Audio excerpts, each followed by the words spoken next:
Ini grafiknya ya, signifikansi dari penguatan yang bisa kita manfaatkan. Gain average itu nilai gainnya ya, gain dalam medan ya. Nah, ini gain dalam medan. Kalau dalam daya 2 kalinya. Nah, ini jaraknya ya, tadi ya teman-teman.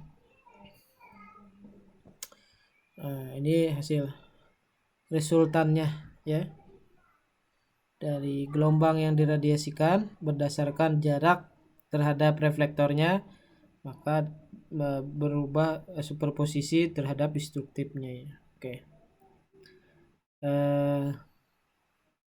Jadi kalau kita jauhkan lagi, maka dia akan naik, cuma nanti dia di 1 lambda turun lagi, 1,5 lambda 0 lagi. Nah, fluktuasi ini yang kurva gain ini semakin jauh akan semakin menurun, semakin mendekati 0, dengan siklus yang akan semakin mendekati 0 setiap 0,5 lambda ya. Jadi semakin lurus, semakin jauh, maka akan semakin konstan 0. Nah, semakin hilang efek gainnya ketika dia semakin jauh tadi. Pengaruh pantulannya itu ya, pengaruh pantulannya. Nah, oke ya. Jadi itu penting ya, mohon diperhatikan teman-teman tadi rumusnya, kemudian gimana gain dalam menentukan medan, dan juga bagaimana pemahaman terhadap kurvanya. Oke, sekarang oh ya sebentar. Nah, ini contohnya reflektor ya, tapi ini bidang datar. Nah, ini aplikasinya adalah eh, kalau berupa tanah biasanya ya. Jadi memanfaatkan reflektor yang dari permukaan tanah. Maka ini bidangnya datar ya biasanya. Nah, oke.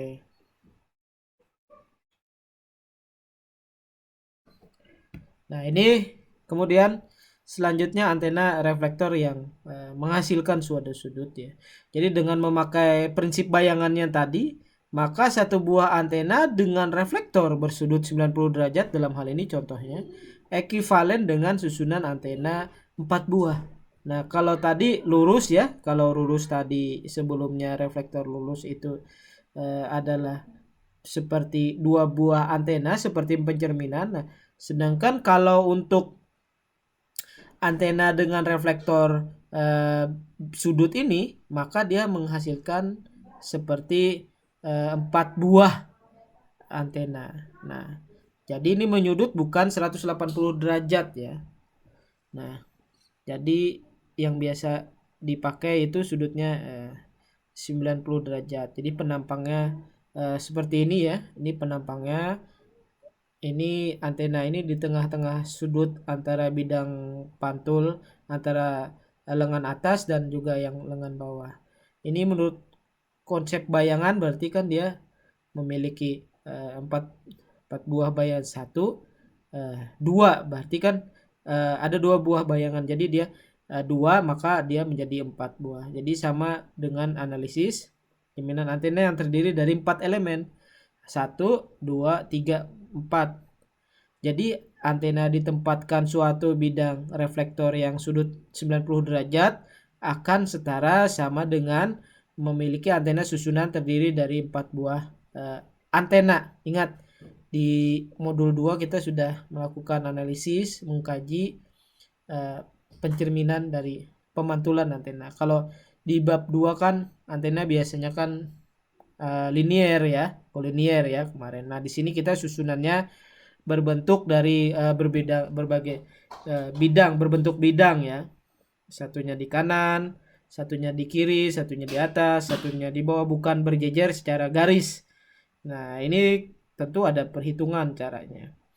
Untuk menentukan sudut alfa ya, sudut reflektor dari bidang pantul, rumusnya mudah ya. Jadi 180 derajat dibagi N ya. Nah, ini nih. Kalau N-nya 1 berarti 180. Kalau N-nya 2 berarti kan 90 derajat. Kalau N-nya 3 berarti 60 derajat. Nah, kalau N-nya 5 jadi 30 derajat. Nah, jadi bisa kita hitung. Nanti coba misalkan saya tanya, kalau misalkan coba cari bidang pantulnya datar, artinya 1 kan ya N-nya. Nah, kalau bidang datar pantulnya maka 150. Nah, bayangannya 1. Nah, kalau 2 berarti dengan antenanya. Kalau sekarang sudutnya 90 berarti ada 2. Nah, ada 2 bayangannya 4. Nah, 4 dengan antena. Aslinya bayangannya ada 3 ya. Nah, jadi di sini bayangannya 1, 2, 3 dan antenanya 1. Nah, ini kaitannya dengan persamaannya ini. Nah, itu ya. Ini penampangnya, ini gambaran contoh reflektornya. Nah, ini gambaran antenanya. Jadi coba hitung nanti kalau 3 berarti seperti apa. Nah, S itu jarak ya, sama dengan yang bidang sejar tadi. Nah,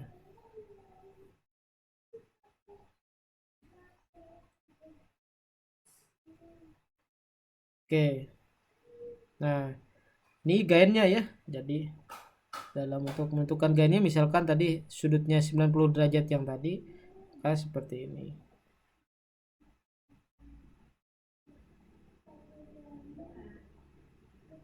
Nah, kalau bidang pantulnya menuju 60 derajat kira-kira seperti itu. 90 derajat ya tadi. Pada bekerja pada 4 elemen ya. Maka rumusnya, nah kalau yang sederhana tadi kan gini ya. Nah, sederhana ini. Nah, kalau yang 90 derajat maka untuk persamaannya adalah seperti ini. Jadi karena dia punya 3 buah bayangan, jadi kira-kira seperti ini. Untuk menghitung gainnya adalah seperti ini. Ini gainnya ya. Gain dari medan adalah ini. 2 kalikan akar ini ya sendiri. Kemudian R loss ada R14 dan juga 2R12. Ini impedansi ganteng 1/4 dan ini adalah R2R12. Ini artinya adalah 1/4 membentuk impedansi ganteng ya. Kemudian 1/2 membentuk 1/2 ini kan akan sama nih. Impedansi 1/2, 1/3 akan sama, sehingga dalam rumus 1/4 beda. Nih 1/4 beda. 1/2, 1/3 tadi sama. Jadi ini merupakan 1/4 nih dia beda ya. Ada di paling titik pencerminan 1/4 sendiri, 1/2 dan 1/3 itu sama. Berarti 2 kalinya. Makanya rumusnya adalah ini. 2R14 dan juga 2R12. Dia dikalikan 2 tadi. Nah, oke. Ini sudutnya sekarang ya. Sudutnya kosinus SR cos pi dikurang kosinus SR sin pi. Sebenarnya ini kalau kita bandingkan dengan persamaan satu bayangan tadi, ini bidang datar tadi, ini hanya satu variabel kan, hanya pi saja, tidak ada sin pi-nya. Tapi dengan variabel cos pi pun kita bisa tahu kemana arahnya. Nah, sama halnya dengan ini juga kita bisa menentukan arahnya kemana. Nah, SR cos pi kan di set ya kalau yang tadi. Nah, pi/2. Nah, kalau SR-nya kan tadi ini kan. Nah, SR-nya ini ya. Nah, sederhana. Nah, sedangkan untuk gerak pantulnya 90 derajat, gainnya ini ada kosinus SR cos pi sama dengan bidang pantul 1 tadi, tapi di sini minus kosinus SR